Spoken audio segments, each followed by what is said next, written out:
If you can come up with an idea for a film, and by the time you've done your deal with the studio, had the screenplay written, cast it, made it, post-production, it's usually from conception to coming out about 3 years, if all goes well, you know. A comic you normally write in 3 months later, it's out there. One of the virtues of comics is that you can express an idea very vividly and very cheaply.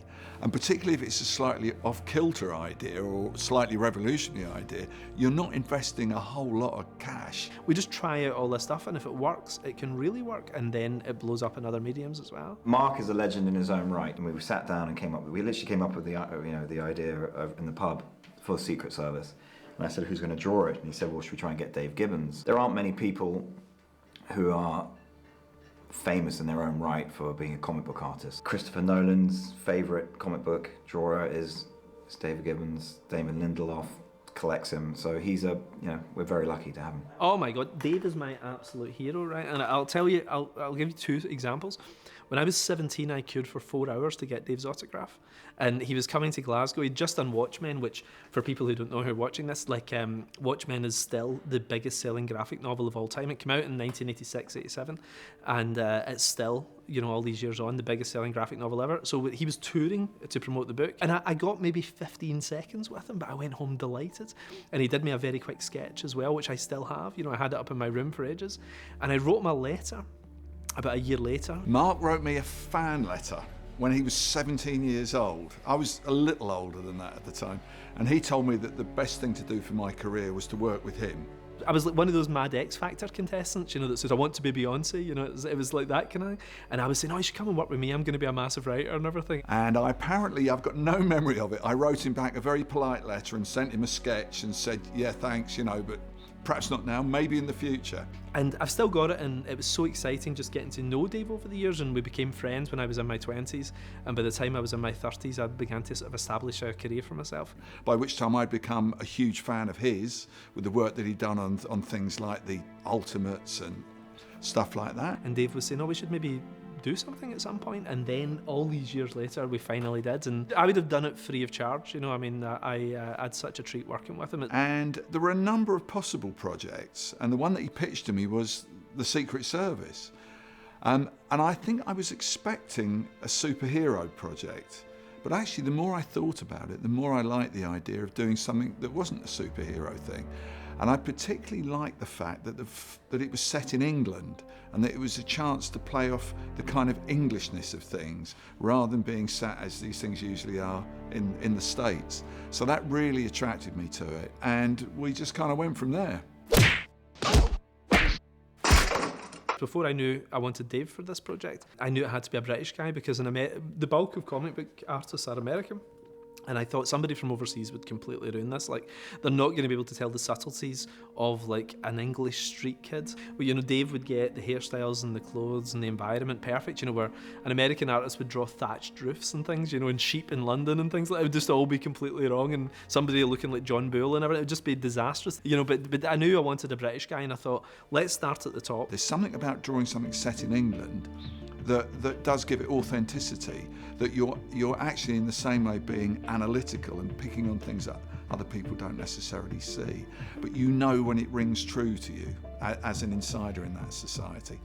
And I suppose also with a thing like Secret Service, which in a sense is kind of Pygmalion with secret agents, that again you're playing off the class thing, where in England you immediately know somebody's class by the way they talk, which is a thing you don't necessarily have in the States. So it's a whole different set of ground rules and a whole different set of things that you can play off.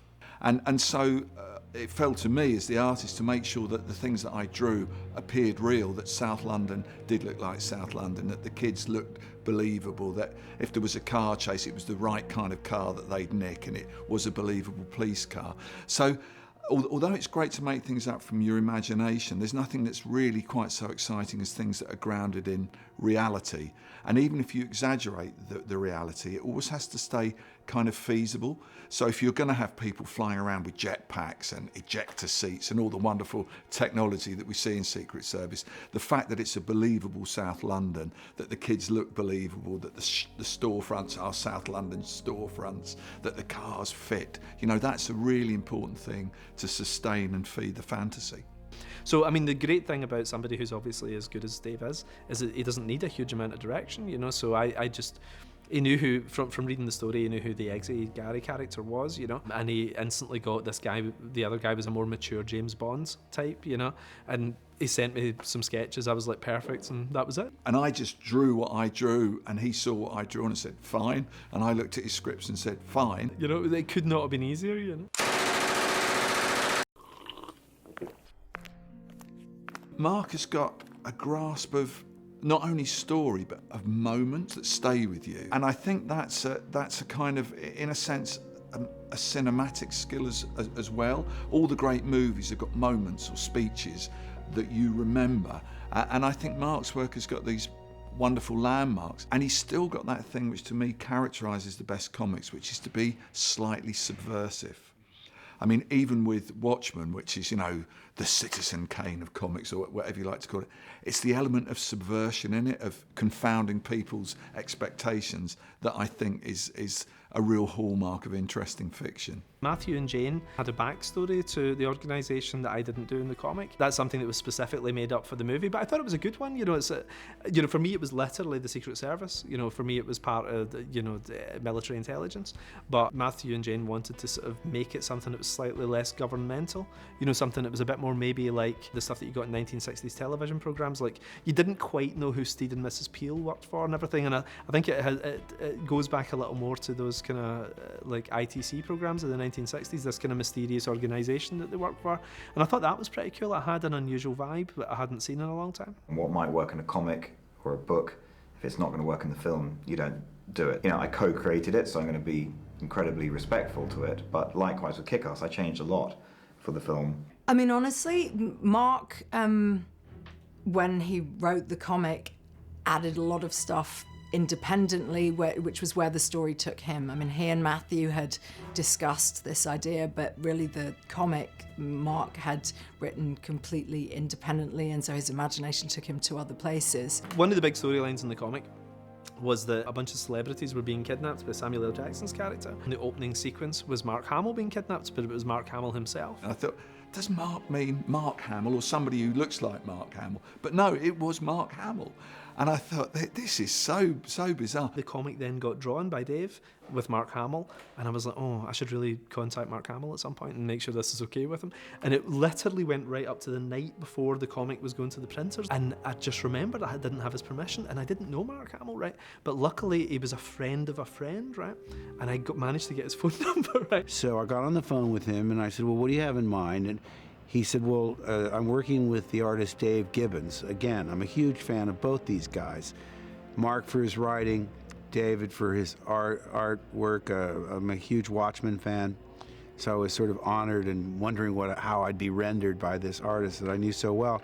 But he said, basically, you've been kidnapped as a celebrity, and you're rescued by the Secret Service, and there's this mad pre-title sequence that, you know, emulates the Bond films where you're spirited away onto a toboggan and there's this dash down the mountainside in the Alps and there's a spectacular sequence and then you go sailing out over a cliff and plummet to your death.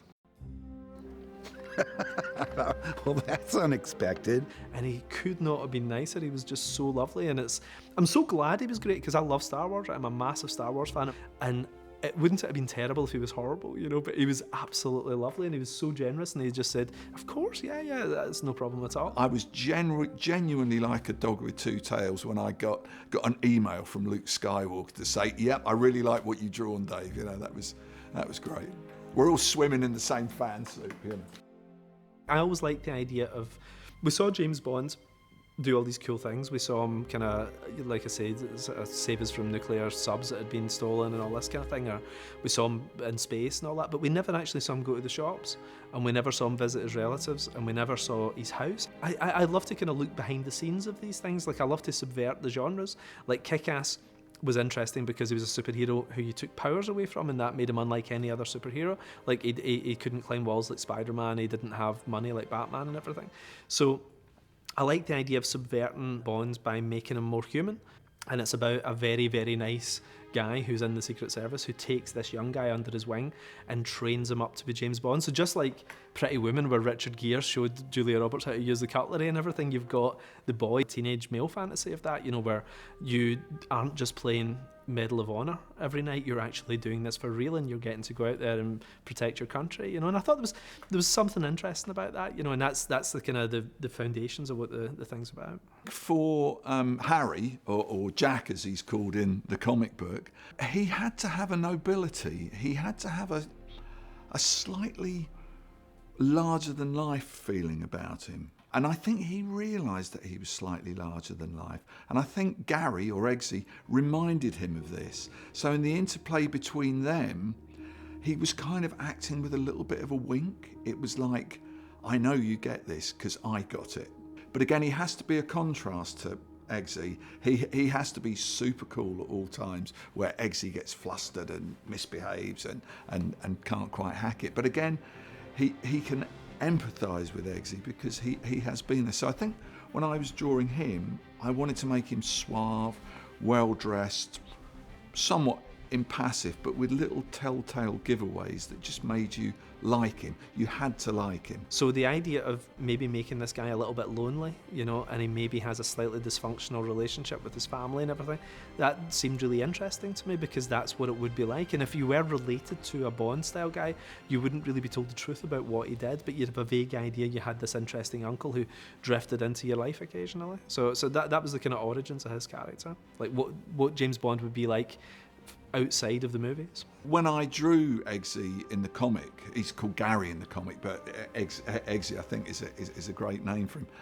It's strange you do it almost on a subliminal level, the expression you show at certain points in the story, the way he stands. It's one of the things you can do in a comic. You can't have tone of voice, but you can have body language. And I could see him quite clearly. I mean, I maybe almost was that kid. I've certainly known people who are that kid. And I felt a lot of empathy, from a lot of warmth for him, you know.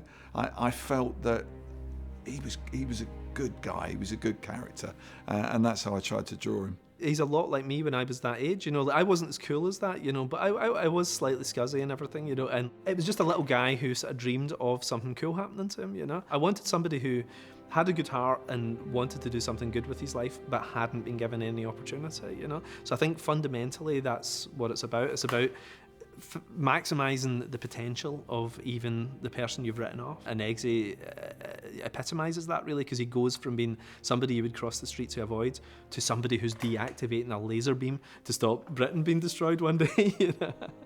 You know, for me, comics is about telling stories. I love to tell stories, and it's all about telling stories that you haven't told before, or if you've done something similar, to take it through a completely different process.